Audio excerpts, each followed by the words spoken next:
Hey y'all, this is Culture Soup, where tech, culture, and business collide. It's a podcast that spoons up everything hot from social media. I'm your host, L. Michelle Smith, and each episode we bring you some of the most notable and not yet notable thought leaders in tech, business, and culture.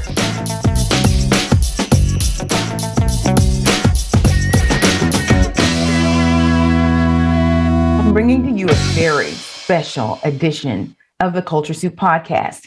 It's coming to you in two parts, and it's in celebration of Black History Month. It's also in celebration of a bond that I have with my very special brother, John Graham Jr. Now, you probably remember him being on the show at least twice before, maybe even 3 times. You know that he's my frat brother. You also know that we share the same birthday, but there's something else that you need to know about the bond that I have with John Graham Jr. The year was 2018, and I just returned from LA, attending the premiere of the Netflix series all about the Washingtons on a special invitation from Rev Run Simmons and Justine Simmons. And I had a good time there, but there was something else that I wanted to do. I wanted to see my friend, Ruben Canada, who's no longer with us now, but it would be the last time that I saw him. We took scooters to Venice Beach, and it was my first time riding one of those things, scared the life out of me, weaving in and out of cars, but we made it safely, and he brought his drone with him. And he was flying his drone over Venice Beach while we talked about the special project that I would begin. And that was this podcast, the Culture Soup podcast. He was so supportive. In fact, being the IP attorney in his past, he offered to help me to get the name trademarked with the US government. And he also volunteered to help me to do some test runs, test out my technology, my video, my audio, all of that. But while we were in the conversation, he stopped in the middle and he said, "You know what? I have somebody you've got to meet." He's like, "I don't know why, but in talking to him and in talking to you, you just got to meet." And he was talking about John Graham Jr. John Graham Jr. was working at a huge pharmaceutical company at the time, an employer brand. And you know what? I followed up on what Ruben wanted us to do. In fact, he connected us over social media, and the rest is history. I got on the phone with John, and instantly it's like, boom, we hit it off. And not just personally, and at that point, we didn't know we shared the same birthday. It really was around ideals. And I liked what he had to say because I immediately included him in one of my Black Enterprise contributions. And from there, the rest is history. It wasn't too long after that I let John know that I was writing a book and that I had been to New York once already to pitch it to one of the big publishers. That's when he revealed to me that he had a book too. I said, "What?" He'd just been sitting on it. And I said, "You know what, John? You've got to put that out in the world, whatever it takes." Fast forward to the year 2020, probably towards the end of 2021, John Graham Jr. published his book, Plantation Theory. Now, I said it's in 2 parts. One, because we just get a little carried away, but the information in this episode is very important, not just for Black people, but for all people. It's a down and dirty conversation about diversity, equity, and inclusion, and what it takes for a Black person to survive and thrive despite the threats against their livelihood on a daily basis. Without further ado, I introduce to you again my friend, my frat brother, my birthday mate, John Graham Jr., diversity, equity, and inclusion expert, as well as employer brand expert. Let's get it. Hey everybody, I'm so excited because this is a reunion of sorts. You've heard him a few times on the show. I'm talking about John Graham. He is the DE&I guru and employer brand expert. And he is here to talk about his book, Plantation Theory. Hey, John. Hey, what's going on? How are you? It's been a while. mean, we've been letting life happen, so here we are. I'm glad we got reconnected for sure. It's interesting because people know that we know each other. We even call each other twin because our birthdays are the same day. But they may not know that we have never, ever met in person. That's right. And it doesn't take proximity to have a connection, right? But this is one of those relationships for sure. Like my sister friend from another Mr. Friend, you know? Yes. I count you as one of my close circle friends. And as you know, this show is all about Michelle Smith and her friends. You know, it's amazing how many people try and pitch this show. And some folks I've actually turned down, but that's okay. I've told them, let's be friends. Let's see how serious you are about this, right? Yeah, got to start with a relationship. I love it. So if you don't mind, how about we have a culture moment? Let's have it. All right. So, I'm always combing the feeds, looking at social media. LinkedIn is one of those places that I hang out a lot. You hang out a lot there too. And I have noticed, even before George Floyd, there was a mushrooming of voices when it came to speaking about equality, when it came to BIPOC people in the workplace. Did you notice that? Of course, yeah, for sure. And you were one of those voices. In fact, there are a group of people, there were several groups of people, but some more prominent than others, that have this conversation. In fact, there was a New York Times article that I think you participated in at some point, and it was talking about Black LinkedIn. That's right. Yeah, Black LinkedIn is thriving. Yes, by Ashanti Maya Martin, friend and voice of the people for sure. But she also, like you, saw that wave of Black voices popping up on this otherwise professional, right? I use air quotes there, network platform where we were giving our lived experience voice in ways that we hadn't before. And so, yes, I was fortunate to be featured in that New York Times article with some other great voices. Yeah. Well, it was an awesome article. And for those of the folks out there that aren't familiar with the term Black LinkedIn, maybe you should explain what is meant by the term.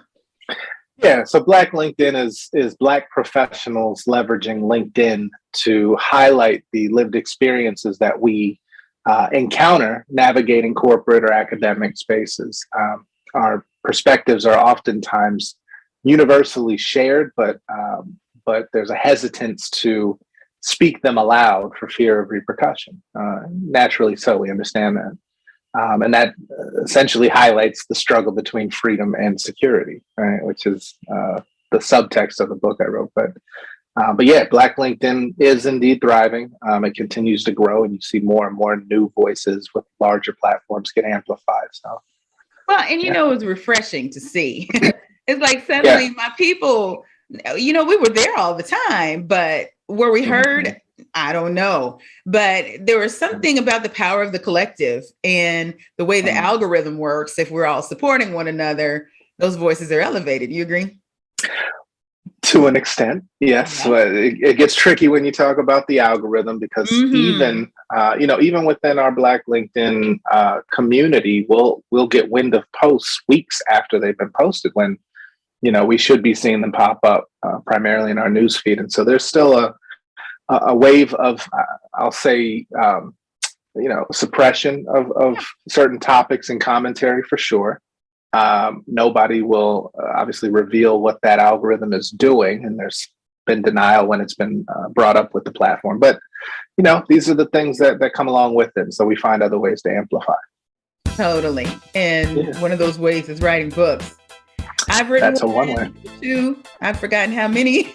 Yeah, you're up there these days. But you wrote one too, and I remember being in a hotel room. I don't even know where I was. Okay. And I was talking to you about the book that I was writing. In fact, I was visiting the publishers during that time. And you sprung it on me. I'm writing one too. I was like, shut up. Yeah. So I was like, so help. Dust it up, do something. And you did. I did. Yeah. No, and look, you gave me so much guidance that was invaluable to that journey. I mean, it's seriously, being an author and understanding how to represent your narrative, things you should think about, especially if you're self-publishing. Those were critical tools to my successes. So I appreciate you more than you know. Sweet.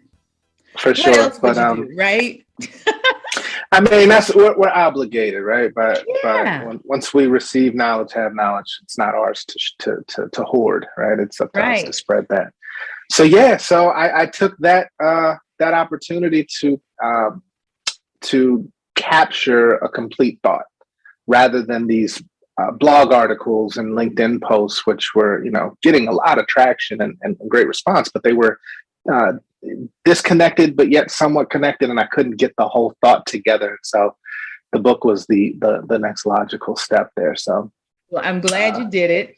And yeah. you call yourself a provocateur. And there's a reason Mm, for that. I mean, the title of the book in and of itself draws you in, or it might even repel you based on who you are. mhm. That's right. Plantation Theory. Indeed. That in and of itself, the It's comparison of the plantation to corporate America.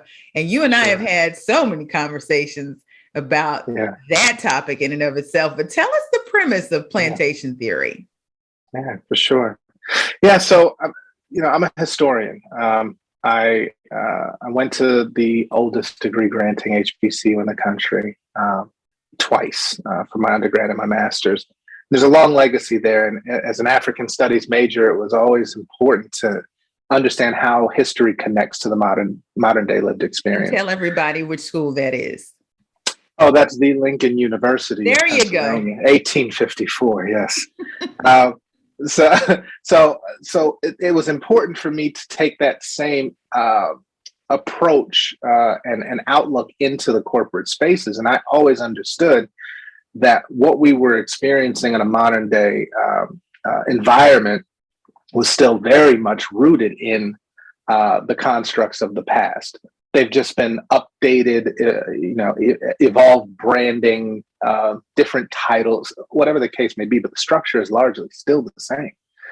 And so the summer of injustice and George Floyd's murder sparked, a nationwide, worldwide conversation that in public forums hadn't happened before. And so this was an opportunity where you would hear the stories that, you or I would know offline or within smaller communities of Black professionals.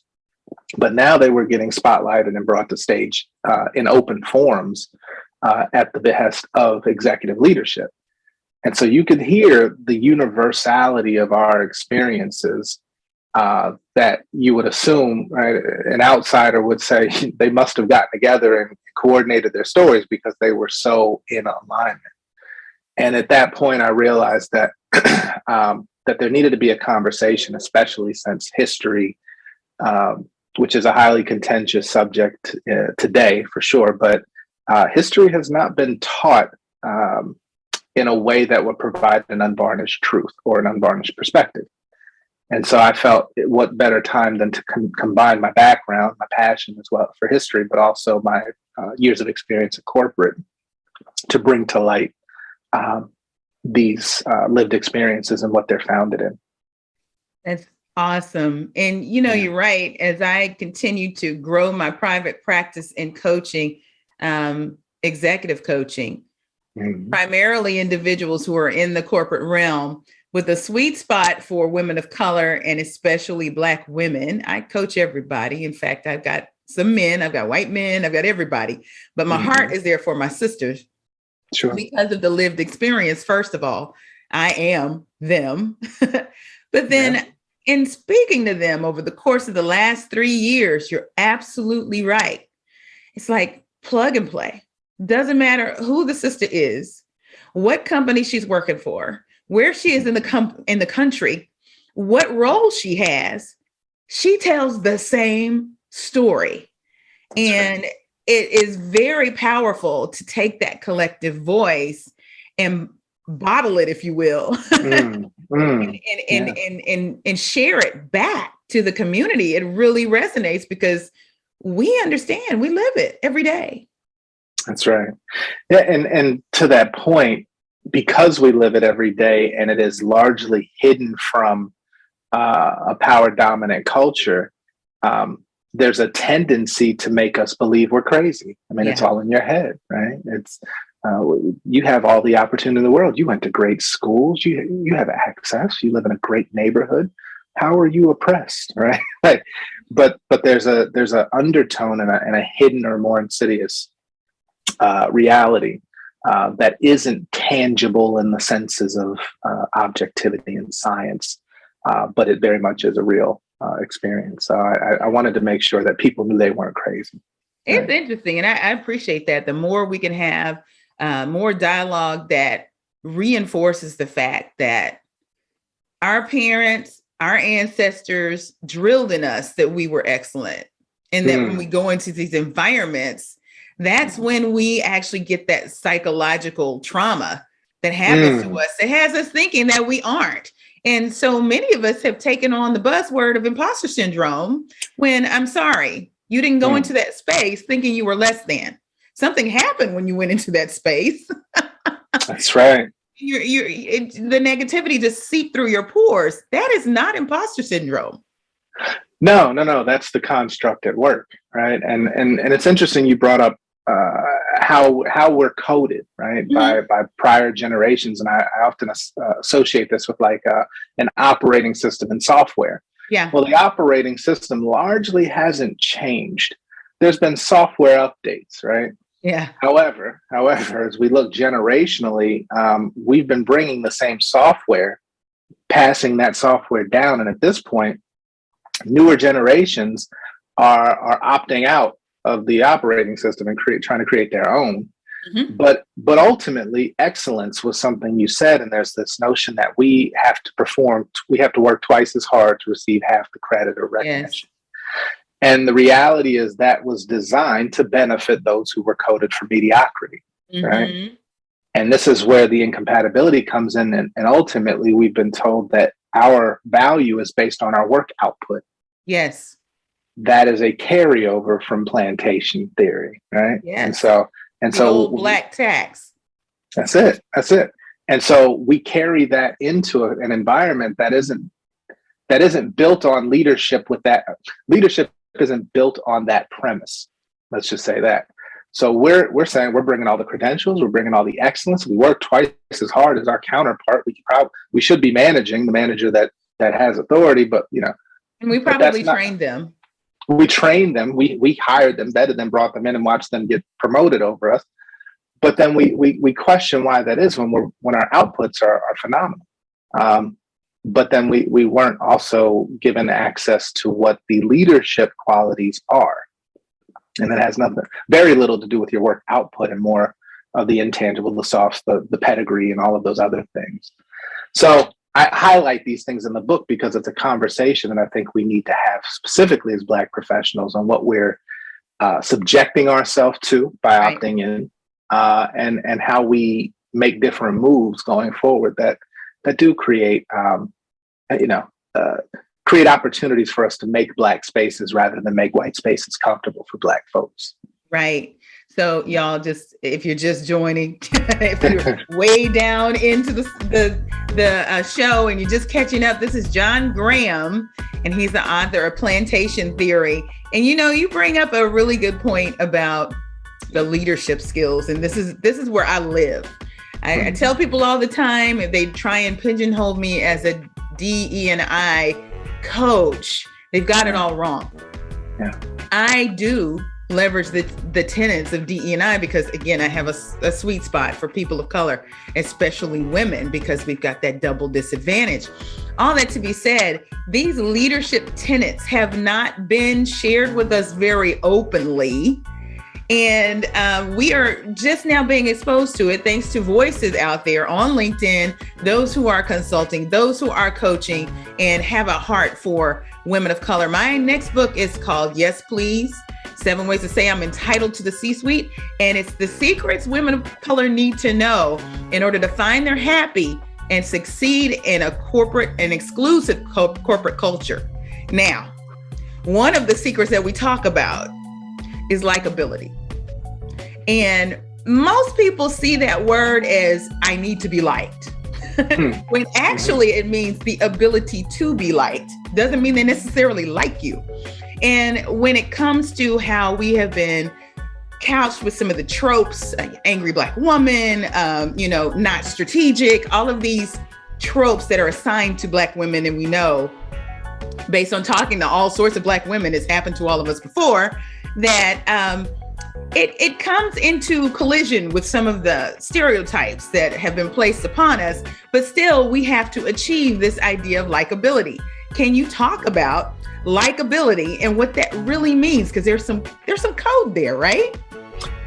Code is the perfect word, right? And I think largely people are familiar with the term code switching, but if you're not, it is the act or processes of modulating one's conversation, appearance, or general expression to assimilate or fit into the context of an audience that you're in front of.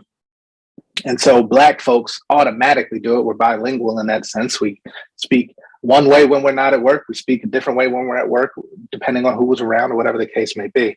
That's one way that we have to navigate corporate spaces. But when you get into likability, and there's an underlying code of politeness, yes, which is baked into this fabric, which goes back centuries. We're talking old English etiquette, specifically reserved for nobility, that was passed down through colonization. Either way, this code of politeness is still very much entrenched in power dominant culture, language, the way that they speak to each other.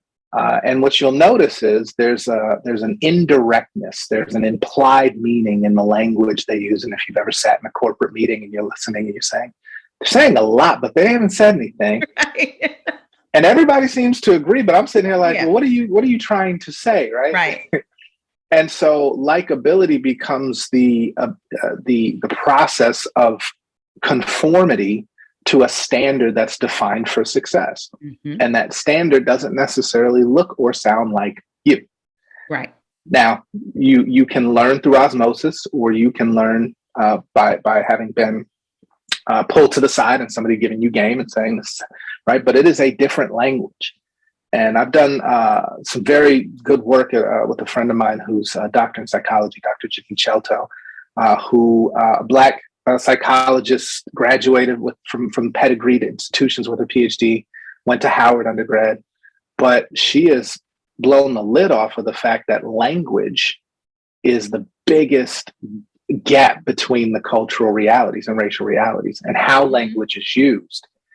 And she said something that shook me to my core when she said Black folks, professional or otherwise, have access to about 80% of English at best. There's a percentage reserved for those who are in the power dominant culture. I get that. This is part of the reason why, the subhead to my book is about the secrets. There's so many things that we just aren't talking about, and therefore that is language. And I think my most recent post this week were unraveling the ideas of calibration and succession, which are terms that we just don't bounce around in middle management and corporate. Someone has to introduce those words to us. That's right. And they have to tell us how to use them. Sure. Well, so it's funny because there's the defined process, right? There's what we all agree, on paper that's documented, but then there's the subjectivity that creeps in, right? And that's going to be in everything, the unwritten and the unspoken. Mm-hmm. And so unless you're in those rooms, those circles, how do you know? And oh, by the way, once you're in those rooms and circles, what is your ability to change those unspokens, those unwrittens? Well, and before we can even change it, we have to understand how our culture comes into deep conflict with them. So I'll give you a great example. Yes. Your mom and daddy, somebody else's mom and daddy may have taught them that when you pull up into the garage at, ABC Incorporated, whatever it might be, where they make widgets or whatever, Fortune 500 company, you dumb down your shine, beginning with the car you drive. You don't want to drive anything that's too shiny or bigger than the bosses. And when you go in, you want to kind of keep your head down, keep it low, stay out of trouble. And you definitely don't want to talk about your family outside of a picture on your desk. But when this idea of likability comes into the highest levels of corporate, and when they start to think about succession, they start to talk to you about your family and things that are personal. And they are looking for you to open your home, which is something that we've been taught to kind of shy away from the white man coming. No, you don't do that. That is such a great point, because there is an unspoken but very real culture of concealment, right? And that's protecting one's vulnerability so that they can't be exploited. We all know when you get into the executive circles, it's dog eat dog, right? It is very, very tenuous, and you have to navigate the relationships because everybody around you is vying for those same top spots, and there aren't many to go around. Yeah. So concealment, not revealing any vulnerabilities that can be exploited, is baked in and embedded into the culture. Now, we, to your point, culturally are an expressive, transparent, open, welcoming culture by nature, and we've had to alter and play that game, but we don't do that necessarily as well as the pros who have been doing it since they were, babies. This concludes part 1 of our special Black History Month episode with John Graham Jr., author of The Plantation Theory. Isn't it good? We'll be back week after next with part 2. In the meantime, I'm reminded, because my story about Reuben Canada introducing me to John Graham reminds me of the stark and heartrending reality that more Black people are taking their lives. It's not historically a part of our culture, but more and more it's becoming more common. 2 weeks ago, we were reminded of this when 2019 Miss USA and boundary breaker Chesley Christ took her life. I followed her on TikTok, saw her videos every day. I didn't know her, but it felt like I knew her. Listen, if you're suffering in silence, please reach out to someone. And if you don't feel comfortable doing that, call the National Suicide Hotline. The number is 800-273-8255. You are loved. You are valuable. You are God's daughter and God's son. We love you no matter who you are, and know that we want you here. I'll see you next time. Follow us online at theculturesoup.com, on Instagram and Twitter at The Culture Soup, and on Facebook at The Culture Soup Podcast. Until next time. The Culture Soup Podcast is a production of No Size Communication, LLC.